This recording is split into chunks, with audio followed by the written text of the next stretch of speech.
আসসালামু আলাইকুম, welcome back to my channel Shyamoli's home cooking. কেমন আছেন ভিউয়ার্স আপনারা? আশা করছি ভালো আছেন, সুস্থ আছেন। ভিউয়ার্স, এই রমজানে অতি গরমে আমরা কতই না শরবত খেয়ে থাকি, কত ঠান্ডা খেয়ে থাকি, কিন্তু শরবতের পাশাপাশি যদি কাঁচা আমের জুস খাই তাহলে কেমন হয়? আসলে খুব তৃপ্তিকর হয়। আর আজ এই কাঁচা আমের জুস কিভাবে আমি তৈরি করেছি তাই আপনাদের সাথে শেয়ার করতে এসেছি।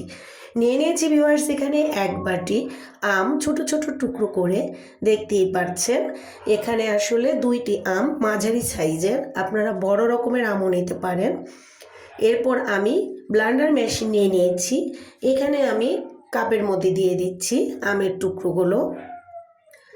এরপর এখানে আমি যা দিয়ে দিচ্ছি সেটি হচ্ছে চিনি। চিনিটা আসলে আপনাদের স্বাদ মতো দিবেন। আমি মোটামুটি মিষ্টির জন্য দিয়েছি। আরও দিয়ে দিচ্ছি বিট লবণ। বিট লবণের পাশাপাশি দিয়ে দিচ্ছি আমাদের খাওয়ার লবণ।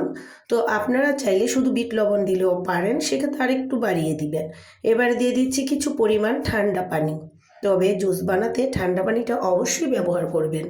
এখানে দিয়ে দিয়েছি একটি কাঁচামরিচের কুচি, আর এখানে বেশি কাঁচামরিচ না দেওয়াটাই ভালো, তবু যদি কেউ একটু ঝাল ঝাল স্বাদ পেতে চান তাহলে আরও একটু দিতে পারেন। এইবারে ব্যালেন্স করে নিচ্ছি আমি জুসটাকে। তারপরে আমি আরও দুইটি উপকরণ দিয়ে দিব, সেটা দেখতে থাকুন। হয়ে গেছে ভালোভাবে ব্লেন্ড করা। তো আরও যদি বেশি কেউ আরও মসৃণ করতে চান তাহলে আরও দুই একবার দিতে পারেন।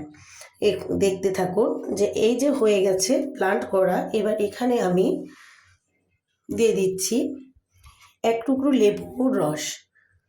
কেউ যদি একটু দুই টুকরো লেবু দিতে চান সমস্যা নাই, আপনি আপনার স্বাদ অনুযায়ী দিয়ে নেবেন। আমি এক টুকরো লেবুর রস দিয়ে দিলাম। এরপর এখানে একটু নেড়ে নিচ্ছি, রসটার সাথে মিলিয়ে মিশিয়ে দিয়ে দিচ্ছি আরও একটু ঠান্ডা পানি, কারণ একসাথে অনেক বেশি পানি দিলে আসলে আমটা ভালোভাবে ব্লেন্ড করা যায় না। তাই আমি প্রথমে একটু পানি দিয়ে ব্লেন্ড করে নিয়েছি, পরে আমি আমার পরিমাণ মতো আরও পানি দিয়েছি। এবারে এখানে আমি দিয়ে দিব লেবু পাতা।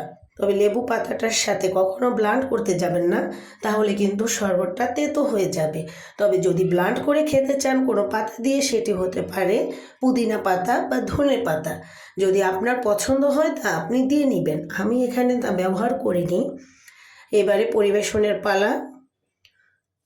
আমি এখন এখানে এক একটি গ্লাসে ঢেলে নেব। এখানে আমি 3টি বা 4টি কাপে ভরে নেব। এখন গ্লাসটা আমি আমার মতো করে সাজিয়ে পরিবেশনের জন্য নিয়ে যাচ্ছি। ভিউয়ার্স, কেমন হয়েছে রেসিপিটি বা জুসটি?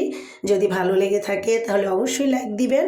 আমার চ্যানেলে নতুন হয়ে থাকলে সাবস্ক্রাইব করবেন, আর পাশে থাকা বেল বাটনে ক্লিক করে দিবেন আমার আগামী ভিডিওগুলো আগে আগে পাওয়ার জন্য। আজ এখানেই শেষ করছি। Bye bye viewers.